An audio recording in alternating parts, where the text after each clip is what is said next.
know, with just the inception of Uncharted, we wanted to create a playable summer blockbuster. We've always rooted it in, it's character-driven, story-based, action-adventure shooter.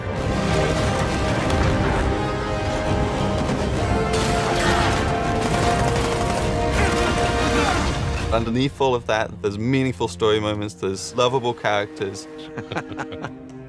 It's been a while. Too long, boyo. The heart is Nathan Drake and the cast of characters that surround him. This was somebody who was vulnerable. I remember the first time that we did a punching thing, and I said, hey, what if I hit him and it hurt?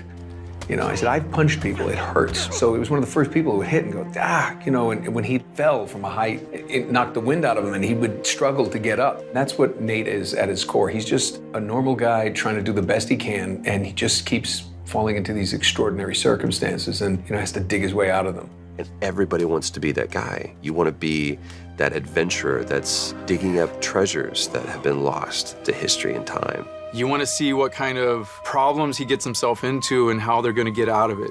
And you get to be part of that adventure, like, how am I going to get them out of that? With Uncharted 1, you know, that was our first game on the PlayStation 3. We moved away from Jak and Daxter. It was a brand new IP, and it felt like we really have something to prove here. It was like, create a character that moves believably, that has a realistic weight, but also is fluid and responsive. And that is just about the most difficult thing you can ask. Drake was kind of like, he was kind of a little newer to the game.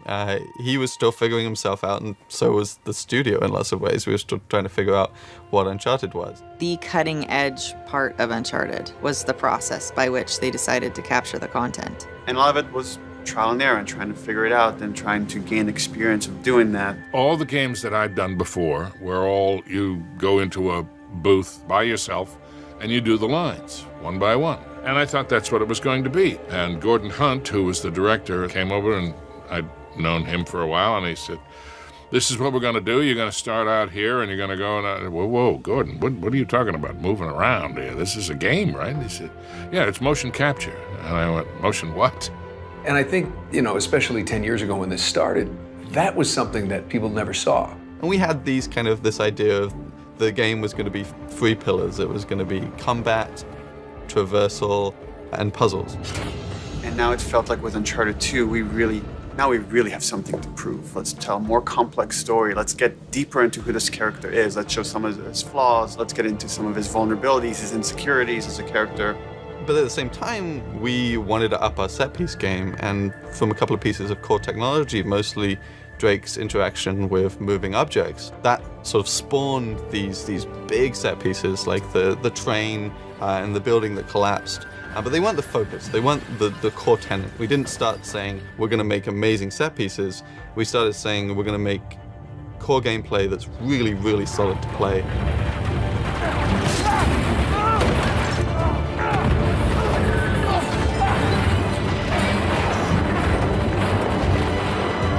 By the time we got to 3, it was like, okay, how do we take all of that and go bigger?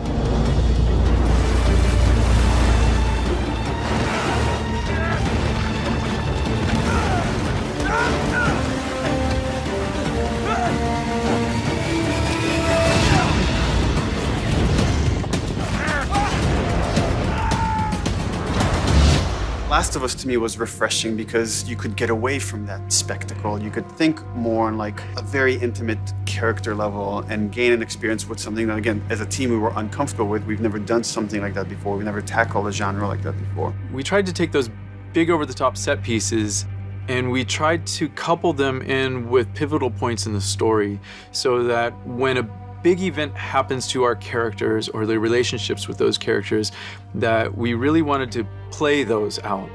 The ideal for us is that when you're playing the game and the character's going through an emotion on the screen, that we've made you feel that emotion. One thing that we really learned from The Last of Us and kind of experimented with and got really good results from is just allowing the player to just poke around in an intriguing environment. You know, talk to people, have these kind of side conversations with your buddies or with your allies and stuff that give the player this slow time to really make themselves a part of this world. Hey, you like that? Huh? Nate, Tower. Sully, come on, it's a lemur. Come on, come say hi. Something that we really felt like we learned a lot on The Last of Us is the relationship between Joel and Ellie, and how it's not just Joel doing everything, but Ellie is a big part of it as well. And it feels so satisfying when she helps him out at the last minute, right when you need it. It really resonated with us, and we really want to incorporate that type of feeling as well with the characters that you travel the story with. We want them to be there with you and helping you, and you guys working together as a team. After making The Last of Us, I think that influenced a lot in making a more personal story with Uncharted. But at the same time, you know, we love Uncharted. This is still the Uncharted that you've always loved. It's just there's more layers to it now. So moving back into the Uncharted world is kind of like coming home in a way and creating a very kind of brighter, larger world to play in. It's similar in some ways to, you know, Nathan Drake being drawn back to the adventure, being for us to like go big again and go like big spectacle, big explosions, while trying to like take on all the lessons we've learned throughout the games that we've worked on and try to tell a more human story within that. Uncharted 4, perhaps as a result, is going to be the best balance of bombastic and over-the-top and exciting adventure and these smaller moments, these small intimate moments that end up meaning just as much, that end up sticking with us for just as long. I think there's a lot of responsibility for us to be true to what has come before with Uncharted. The last 3 games were these amazing adventures, and now that we're doing the 4th one, which may be the final chapter, there's a lot of respect that the characters have earned. There's a lot of emotion that we've invested in these guys and gals over the years, and a lot of hard work that's gone into to make it all possible. We feel like there's so much invested from all the people here that have been working on Drake and this whole like world for a decade. We want to do ourselves the service of actually tying this together. And I think there is some responsibility there to take it seriously, to tell the story of these characters honestly, because there are so many people that take such joy in it, that our responsibility is to then make sure that they're getting the best possible game we can make. And that's constantly as a team, you're seeing how every department pushes the other one, and we strive for nothing less than perfection. Even though we'll never achieve it, we're constantly shooting for that. And that's the thing that drives us, is we want to make something that we can look at and be proud of and say like, man, this is like how cool we made this. Every pixel on the screen, like somebody here, there was energy that went into every single pixel on that screen. That's awesome. If you'd said to me 15 or 20 years ago, you're going to get your most success in your entire career from a video game. Yeah, right. Nate, come on. And I had no idea, none of us had any idea what we were beginning. Hey, here, take the wheel. What? Stay out of your goddamn mind. Yep, probably. When we started making Uncharted 1, there was a lot of younger people at the studio. Most of us, when we started in this industry, we started in our early 20s. And when we started, every hero, every character was in their early 20s. And as we get older as developers, we make experiences that relate to us and characters that relate to us. Games and any art tends to reflect the mentalities and the things that the people who make the art think about. And in this case, we've definitely had a long time to grow up while we're making Uncharted, and it seemed only fitting for Drake to continue to grow in that sense. It adds another element to the story that we can play with. Our characters haven't been fixed or frozen in time. I mean, he looks like a kid in 1 because of the smoothness of the textures, because of the smoothness of the modeling. And back then, that was really good, right? And as we got better and as the platforms got better, you can see him not only get more complex and more sophisticated, but he also is aging. We're showing more of the things that we could not show before. The subtlety of wrinkles, the subtlety of skin pores. But there's a lot of things that we need to keep in mind. For example, we cannot really just age them as normal people do. He's a hero character. You're going to see the physical effects of what's happening to Drake. He is an everyman. He doesn't just escape with a laugh. Like, these things are taking its toll. But I think that humanizes a fictional character even more. You see him maturing not only in age, but in wisdom. Now, Sully has had this thing right from the beginning, right from the first game. And this was something that I added at some point. Says, I'm too old for this shit. No.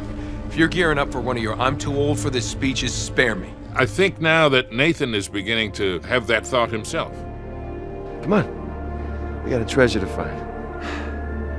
Hold on, man. I mean, What are we doing? And this is the one where like it gets to the root of who is he? What's important to him? And that is really why we wanted to tell this story, is we wanted to get to the heart of what drives Nathan Drake. We played with some of the themes of growing up with responsibility in the previous Uncharted's, but I think when it came down to it, it was all about what did Nathan Drake want in his life. He was willing to risk everything for treasure. But as you get older, you want your life to be worth something more. You want to have an impact. It's kind of an interesting perspective to see our hero grow up a bit and having to deal with themes like family and future, and not just be caught up in the moment of finding just a treasure. He's actually thinking long term and what this might mean for his future. One of the things I've loved about this from the beginning is the evolution of this family unit that has developed. From an acting standpoint, it's always fun to get to play someone that you enjoy for this long. Because in this industry, you play a part and they fade very quickly and you have to move on to the next one. So I have quite a fondness and an attachment to Miss Elena Fisher. She starts off super passionate, very gung-ho, I'm all for adventure. And then you see as she gets closer to Nate and as she gets closer to Sullivan, as she gets closer to these dangerous events, we see her not step back, but just become more aware and more cautious, I think, of what an adventure means and what it might cost. And I think as we grow older, we actually kind of get a chance to look back at our lives and see what's important to us and how the decisions that we've made have kind of impacted where we're at and maybe where we're going. That's a very similar journey to Nathan Drake, right? If you look at him in Uncharted 1, here's a guy that makes huge sacrifices as far as his personal life to achieve greatness. And I think, in a way, we're seeing that happen with both Naughty Dog and the Uncharted franchise in general.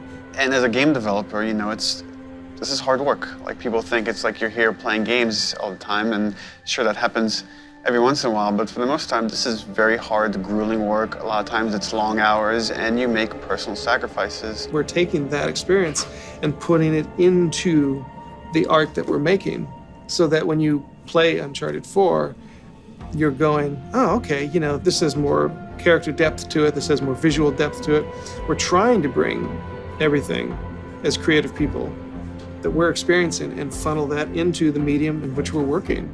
Wisdom comes from experience and time. And Nathan Drake certainly has had enough experiences that lends itself to a lot of wisdom if he's paying attention. It's been one of the most rewarding characters I've ever been handed because from the get-go, I was encouraged to put as much of myself into this character as possible. And it has just been the greatest ride of my life these last 10 years. You're with this character for years, and you're in this world for years, and you go home on the weekends and you're eating dinner with your family and you're thinking about those characters in that world, and it's such a part of you that to walk away is very hard, as I'm sure it will be at the end of this game. For me as a designer, for Naughty Dog as a studio, I think that feeling kind of permeates through everything we're doing as a developer, and maybe to a fault. That's like, this is the last one you're gonna do. This is the last one you're gonna get to make. So anything that you wanted to have, it has to go in. It has to be there. And as a group, we just got closer and tighter together with each game that we've made. And so over time, we've just gotten we've just learned from our mistakes over and over again. And so I think that kind of sophistication is a big part of growing more mature. And I think players are going to see that in Uncharted 4. So all we can really do as a team is make something that's really personal to us. Use everything that we've learned in the past to kind of elevate the medium one step further, to challenge ourselves to go into areas that we're uncomfortable with, and we do that with every game. And hopefully we come out on the other side with something great. Anytime that you switch platforms, it's going to be a huge struggle, but I think, especially for us, this time was very difficult.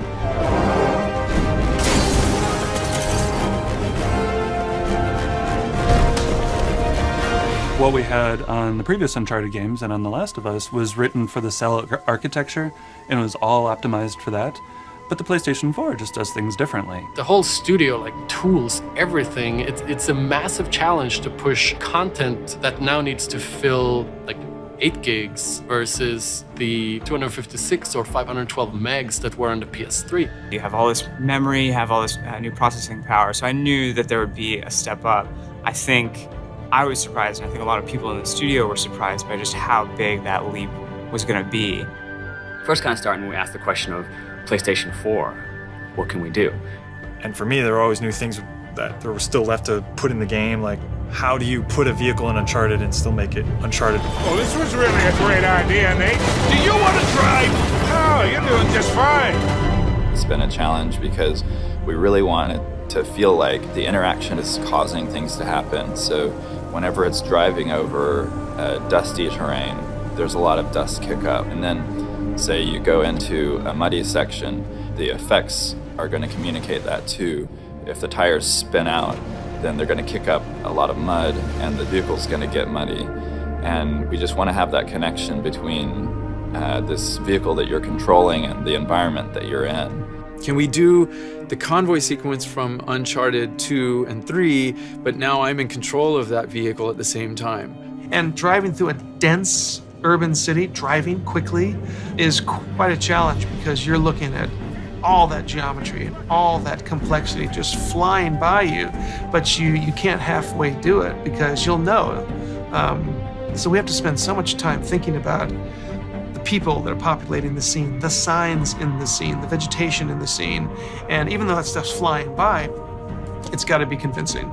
We're trying to make the gameplay experience more rich by basically giving the player more choices. So we've added our rope mechanic, so that's not just a gimmick, like that's fully integrated into just about all of our gameplay encounters. Obviously the rope has a huge effect on combat, so we've got melee moves that come out of rope, using the rope to traverse the space to get an advantage, either in open combat or in stealth.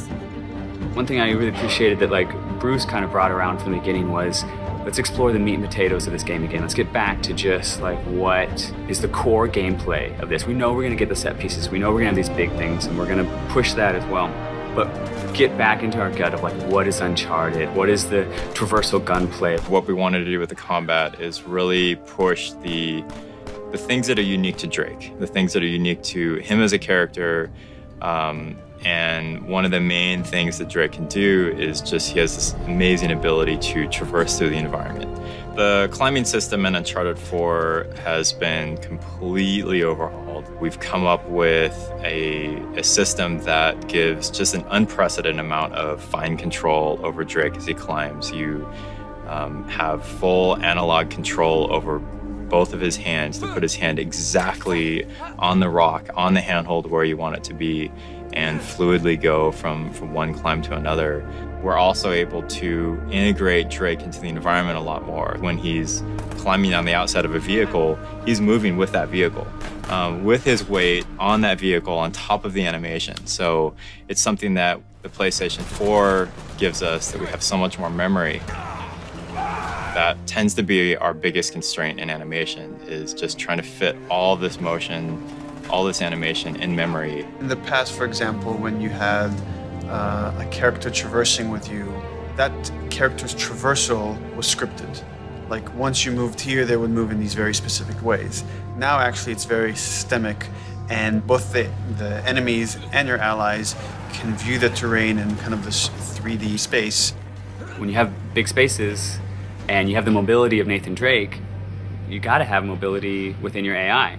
There's a lot of really nuanced decision-making in terms of how, for example, how exposed an AI is as they're taking a flank route.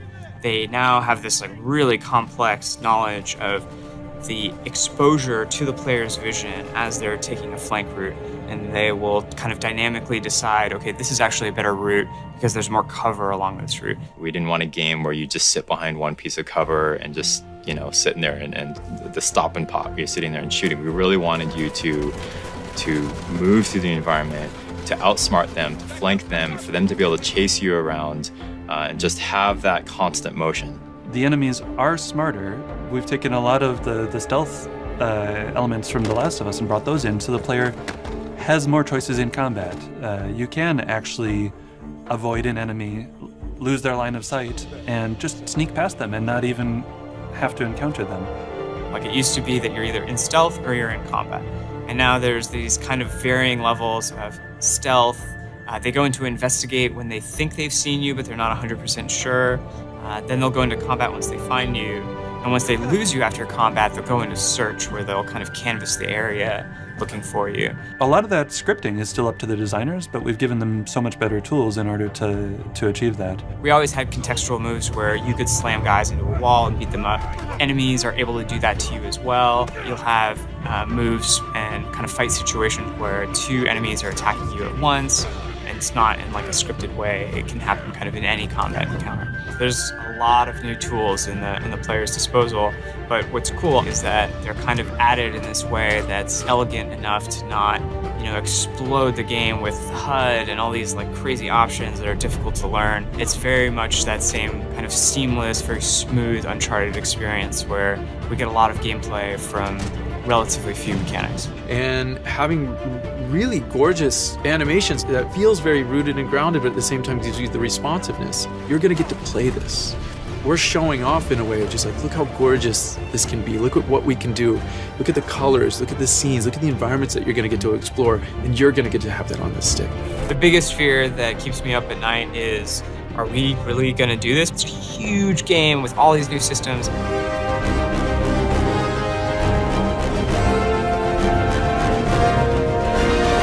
It's not one thing that makes it hard, it's everything. I guess it's kind of cliche, but I guess that's kind of the fun and the challenge of it too. We don't make it sequentially. We're jumping around from part to part, so we don't really know 100% what it's going to be like until the very end. And sometimes it can be a bit scary. You look at that end date that's just getting closer and closer. All of our fans love Drake. We don't want to, make our last Drake game and have it not be the best Uncharted game we can make.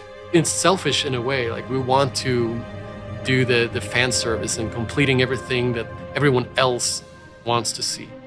The thing is, we are probably some of the biggest fans ourselves. The fans' reaction, sometimes even when it's negative, is one of the best perks of the job, in that you are able to reach other people and you get to see how much they care. And we get letters sometimes from people that they say, like, this has changed my life. Like something shifted in playing that. It's like, I learned something. It's like, wow, we did that. We created something that touched people. That inspired them in the way that movies and games and comics have inspired me and the people I work with. And to know that, someday someone is going to be way better at this, and somehow I got them on that path, is just overwhelming with gratitude of that I get to do this, that this is my job. And so whenever we see a really cool letter from someone that they email in, or we got a huge scrapbook once of all this different art that someone had put together, that really touches us, and we appreciate it on a super deep level. Some of the most fulfilling things you can find in real life are those connections you have with people and those moments of understanding or play. And that's a much rarer thing in a video game. It's far rarer to find your character having a moment with another character that means a lot to you. And I think that just now and again, we just come a little close to reproducing some of that fulfillment and enjoyment that you get from real life characters, from real people. I really hope that people can see the effort that we put in to make the character more alive. When I see those cutscenes coming in, I see the facial animation, just the subtext you can get in these scenes. I've never seen it in Uncharted, I've never seen it in a game. The level of authenticity that our characters are starting to take on honestly has such emotion to it that I'm really proud of us as a studio for putting that out there. And everyone here at Naughty Dog is a storyteller. We have something important to say to the story and help immerse them in the world of Nathan Drake and Elena Fisher. As you play through the series, you do sort of begin to develop an affinity for the characters and an understanding of what motivates them, and I hope that this game kind of brings that all to a nice crescendo. I hope people cry when they play it, and I hope that they laugh when they play it. We've always made sure that that's part of our vision, and that's it. It's like we want people to say, once they put it down, be like, I just had a ton of fun. Heads up! I'll take that. Every game, every year has been a new thing to learn, a new thing to accomplish. And we're never done. And I want I wouldn't want to be. I hope the whole industry keeps moving forwards, because it has been. There's no slowing down, and this is just another step on that road. There's a lot of memories there, and to leave it behind, it's funny. I'm working on this layout right now with one of the last traversal sequences in the game, and there's this one jump, and every single player that we've watched playtest it stops at the gap and kind of looks and like questions like, can I make that? It's a pretty big jump. And they go for it, and you see Nathan Drake flailing his arms wildly, and Nathan Drake reaches out and he grabs that last handhold, and that's our last epic jump in the Uncharted series. And that to me is like, I'm getting a little choked up. Yeah, it's a lot of memories there.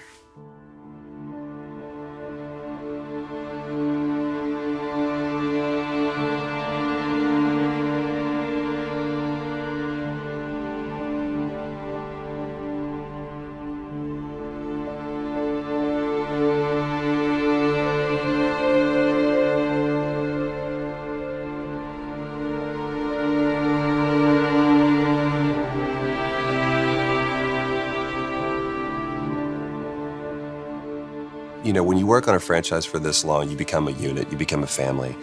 And you could tell that everybody just wanted to make something that was really, really good. See, you two made it out okay. Way better than okay. We found the battalion. I've had a lot of time to reflect on everything that's happened, and I have to be careful not to get too emotional because this has been the greatest opportunity that I've ever had. The journey I have personally had with Elena and with this story has been one of extreme thankfulness and gratitude and growth, just as a person and as an actor. I had to protect you. That is bullshit, Nate. You just didn't have the nerve to face me. And this particular game, right from the beginning, was like being a little kid playing again with your friends. Let's check it out, huh? No, wait. Something about this feels kind of hinky. Hinky. And it was just such fun to go to work every day. It's been a great ride. I really enjoyed it. Like I say, I'm gonna miss this guy. Just bring me back something shiny, will you? I think the quality of the story really is just this kind of very emotionally satisfying, beautiful denouement to the Nathan Drake story. And everything is like you're playing through it. It's not something you're just watching passively. We're using our medium to the fullest. And you're hauling down this alleyway at 40, 60 miles an hour, but you're like, that was awesome. Look at that. That was cool. And that's Naughty Dog. Making video games is our adventure. It's our Uncharted. It's been a perfect blend from the actors and directors on the mocap stage to what happens back at the Naughty Dog building when the designers and programmers and artists and everybody puts that stuff together. I hope that can sit on somebody's shelf and they can revisit it years later and go, oh, this was a great series. This was so much fun. I hope more than anything people are entertained. That from the opening shot to that final closing image, that you don't want to put the controller down. Early on, these emails would go out, like the character team, and they'd send these videos, and they'd show like what they can now do with the eyes, or what they can like now get sweat happening on the skin. I'm just like, this is ridiculous, and kind of super rad. Hey, brother! Watch out!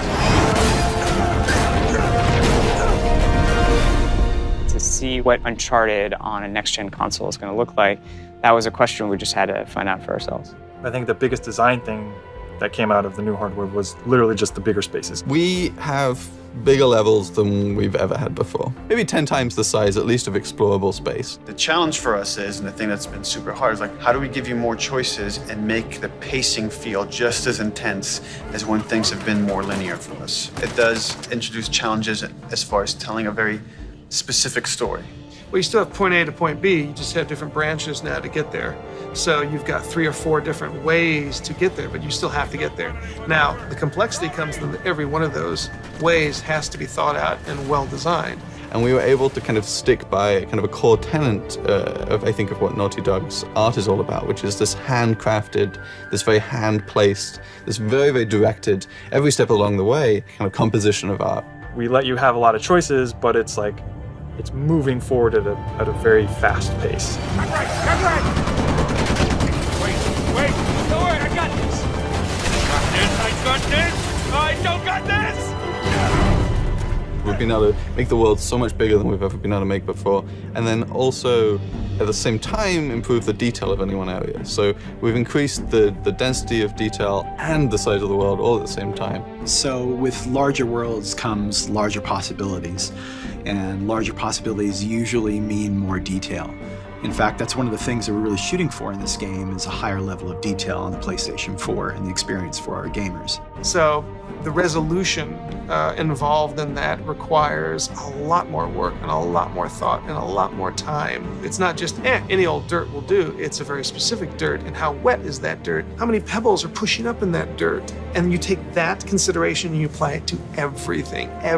One of the things that I think improved the most from Uncharted 3 to Uncharted 4 is texture resolution. Bigger texture means more detail. The new hardware just allows us to achieve what we've been trying to achieve the whole time, and that's just believability and complexity.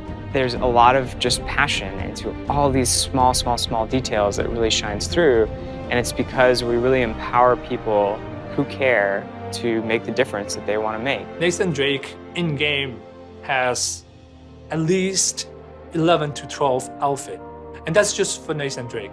Think about, we have Elena, we have Nadine, we have Rafe, we have Sully, we have Drake's brother. Everything suddenly needs a level of thought and scrutiny that we didn't have to do before. It makes a much more rich experience, a much more immersive experience, but it takes a lot of time. Just the quantity of interactable things in the environment. I mean, we really want our jungles and our environments to feel alive. And being able to have hundreds and hundreds of objects that can be destructible and it's moving around. It impacts gameplay in that, your cover can be destroyed, so you have to move around more. But even outside of that, just seeing all this stuff happening, the screen is so much more alive. The world is much more alive. Everyone here respects the craft of making a video game, and that why shouldn't every part of this game be the best thing, the best art, the best, have design really be like serious, considered design and crafted experience for the player. And once that kind of gets into the DNA, it kind of takes over everything. And, everybody from the very top to the very bottom, we do have a structure. We're flatter than a lot of places, but we do have a structure.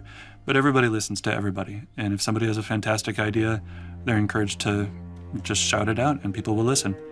That feedback, it's welcome and it's encouraged, and we want that because that kind of format is ultimately going to challenge all of us and challenge everybody to say, like, can we do better? What's most important is when you stand back and you look at the whole, and when you're running through the level, and you're experiencing and playing through the gameplay. The environments, the characters, the art, it's all there to just support the experience. It shouldn't stand out as the experience. Hop on!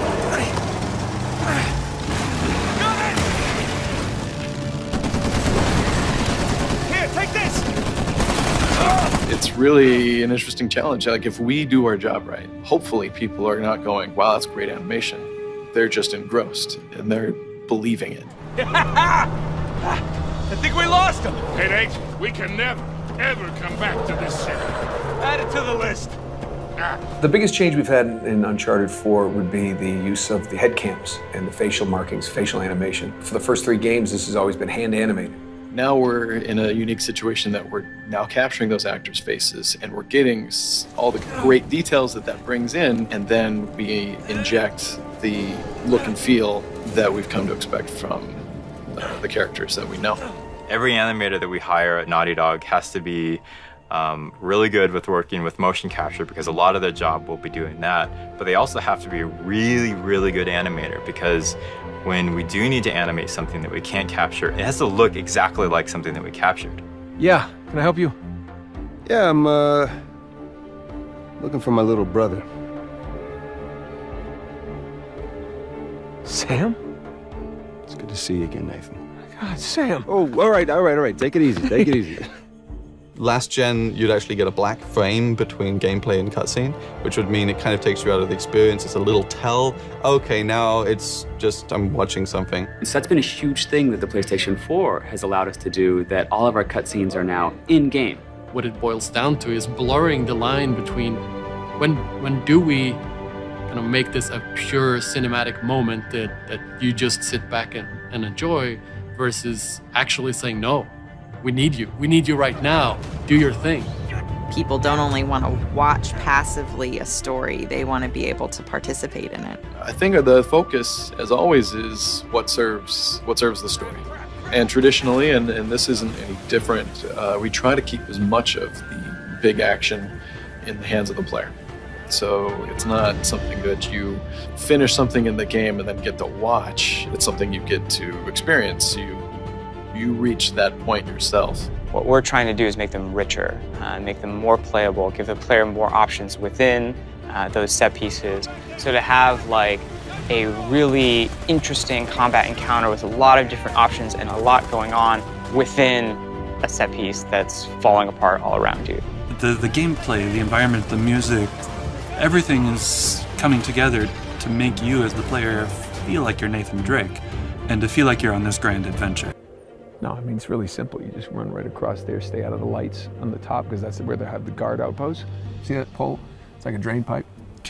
Shimmy right up there like a gibbon. Jump in the windows, right foot, left foot over that, right on top. Steal every artifact in place. It's easy. Really. You do know that you're not actually Nathan Drake. You shut your mouth. You shut it. It's a character. I will cut you, I will open you up and bleed you out. Why is it always violence with you? Because it has to be. It's how you survive in this business. You know what's funny is I've been with this franchise since the beginning, but in a different way. Just as a gamer, this is one of the things that made me want to do this. So very few people have ever been able to stay with the character and watch it grow over 10 years. What is that like for you? You know, it's surreal. I mean, if you want to be honest, if we're going to be serious for a moment, it's surreal. You know, you never think you're going to get the job of a lifetime. You're not, as an actor, you're not sure if you're ever going to get a job, right? And then something like this comes along. And I always tell people there's no such thing as Uncharted 1. Right. You know, it was Drake's Uncharted Fortune. Drake's Fortune, and like, hey, that was fun. And you're back on the audition trail. And then, then they say, hey, people kind of liked it. Let's go to the second one. The second one blows up. And then your third, and now here we are after a Vita game as well. And here we are in Italy doing Uncharted 4 promotion. I mean, it's rewarding, especially being a character that they said put as much of yourself in the character as you can, and then people like it. It's like Sally Field. You like me. You really like me. So. Now it's all over. It's bittersweet, but it's been a great ride. How much of Nathan Drake do you think is Nolan? Oh, like a percentage-wise? I don't know. You know, it just, you know how it is. When we're on the stage and we're out there and you're developing the character and when you're doing something for years at a time, I don't think people realize that you don't just go into a booth and you do it for a couple hours and then you're that guy. You live this. You know, for that, you do this over the course of a couple of years. In this case, what, 3.5, 4 years? 4 years. Of development. Going in a few times a month, here and there. Sometimes it's time off, maybe a few weekends in a row, or weeks in a row you're in there. So it's a real process. It's one of those things. I'm glad that they let me use my own voice, so it wasn't anything like that. How about with Sam, though? I mean, now, you had I know you were a fan of this. Sure. I mean, I think first time you introduced yourself, you're like, oh, Uncharted. It's like, oh, God, here we go. Here we go. Here we go. Fanboy. Who's this guy? Security. But yeah, so you had I know you're a big fan. I know this means a lot to you that you got to come in and do this way. So what's it like being a Drake? I remember from the same scene. I remember the first time I first played this game. I was doing a terrible movie in Texas in 2007, and I remember playing Uncharted 1, Drake's Fortune, and saying that all I want to do, I want to be one of the red shirts that Nathan Drake kills. That's Star Trek, though, right? The red shirts. But we're borrowing. Okay. People understand. They get it. So all I wanted to do is that. And I remember where I was when Neil Druckmann called me and he said, I got to bring you in. And how do you feel about playing Nate Drake's brother? And I was like, I told him, I was like, don't mess with me, man. Don't lie to me if this isn't going to be true. Right. And we sat down and we talked about it. And I remember him saying, so the one thing about this is that you're his older brother. And I went, oh. No, it's fitting. It's fitting because I look so much better. I mean, I look so You've much aged better. well. I was like, how is that going to work? And you know this, it's kind of like the relationship that I have with Travis Willingham, who's younger than me, but in so many ways he's much more my older brother, and it's because of life experiences. And I think that with Nate, it was when we were kids, when Nate and Sam were kids growing up in the orphanage, we needed this. And then Nate found his own path. He found Sully and he found Elena. And so he kind of grew up and he became the older brother, and Sam kind of stayed in the same way. So for me to come in and not just be a red shirt, but to come in and be the brother and see how this relationship fits in the whole story is, I don't want to say it's the coolest character in the franchise, but it's really cool because to me it gives so much more dimension to Nate, to Sully, to Elena, to Cutter, to everybody who's been in this whole thing, because there's always been this outlier waiting in the wings for his chance to do an adventure with Nate. Nate's never even talked about it. I mean, he didn't even talk to his wife about it. Right. So, yeah, it's a cool character to play. How much has Nate changed, do you think, over, I mean, this is 4, really kind of 5 games. How much has he changed? How much have I changed? How much has anybody changed? You know, it's wisdom is the sum of your experience. It's just, I think there's, life hands you different things, and he's how does life change anybody? I think, he became who he is through the adventures that we played, and for whatever reason now he's in this situation where it's this mundane sort of life. And I was telling somebody earlier, it's that Pacino, they pulled me back in. Right.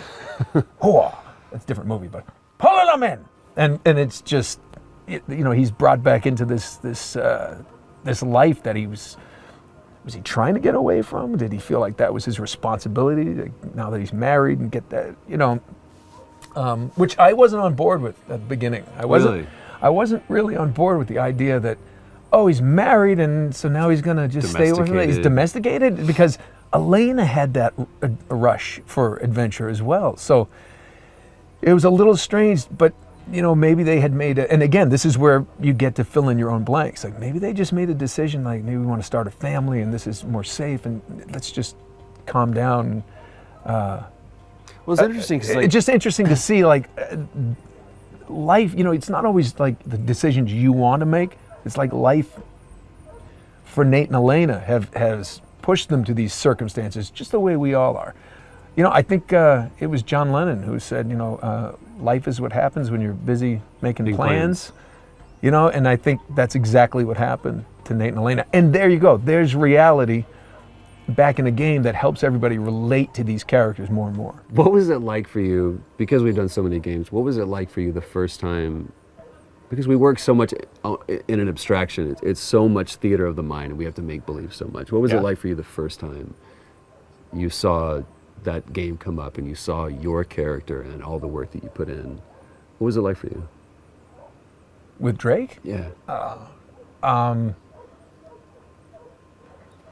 don't really know if it was cool the first time, because we actually got a bunch of cinematic scenes cut as a movie for that first one, so you get to watch it. And it was the first time I actually got to see what all the animators and the designers did and how it made it move and walk and run, and it was so cool. And then I actually did get to play some of the stuff, and I remember being on the in the first game on the jet skis going up and trying to get up this rock, and it was driving me nuts. And it didn't really hit. It was cool. It was a cool game, and by then I had done games and I heard myself in them.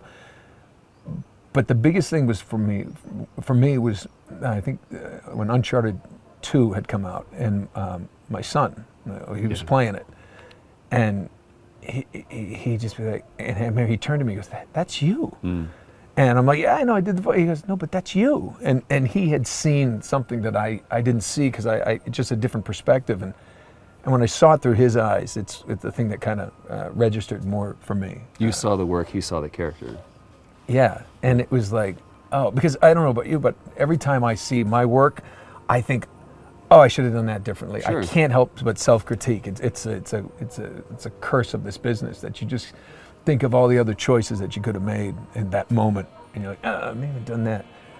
But for me, anytime it's animated, and especially the stuff with Uncharted, it's always been amazing with seeing what they put together from us in those ridiculous looking suits, and to see what they do is absolutely it's amazing. I mean, and the same thing we did with Last of Us. I remember just running around with Ashley those days that we had to do it, and you know, and it was such a different tone, but it was that same collaborative spirit, that effort, that excitement, that wow, we're making something really cool, and then you see it, and you're like, you know, it's I just can't speak enough about what they do in that magic building to make it real.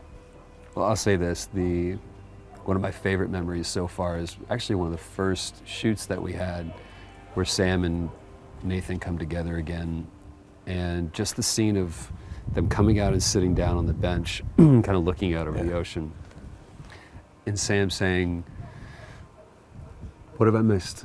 Catch me up." Yeah. You know, on the greatest things. And it's weird to think that the guy who got called in for an audition had no idea that he was going to be on a 10-year adventure, and a guy that played a game almost 10 years later is sitting side by side with him, and even more so, staring up at a castle and trying to figure out how we're going to scale it. And what's ironic is, as the actors go, you probably knew more about what was happening, what had happened in those adventures, because I'm a terrible gamer. I love gaming, but I'm so bad at it. My son will grab it and go, "Oh, you're just." I mean, how many times? No, the kid. Uncharted 3 is you're just killing yourself over and over. I hand him the machine. Daddy doesn't want to commit suicide anymore. And then he gets you through the level. I'm like, good boy. Double your allowance. He doesn't get an allowance. But yeah, those scenes were cool because those were some of the early ones we did, where we just, when you walk in, I remember it was cool. It was cool because people don't realize it's like I open a fake door.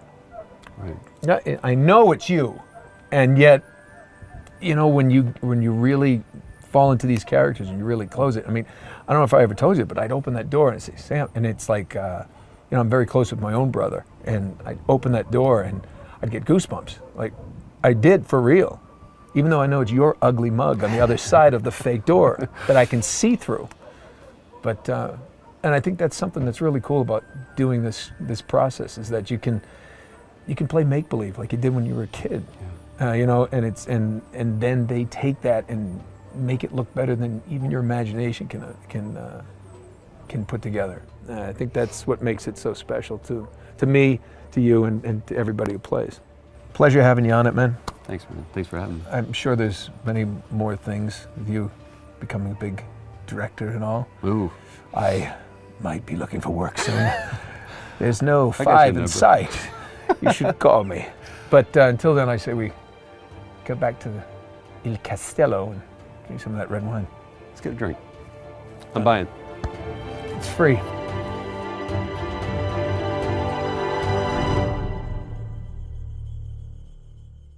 For the players.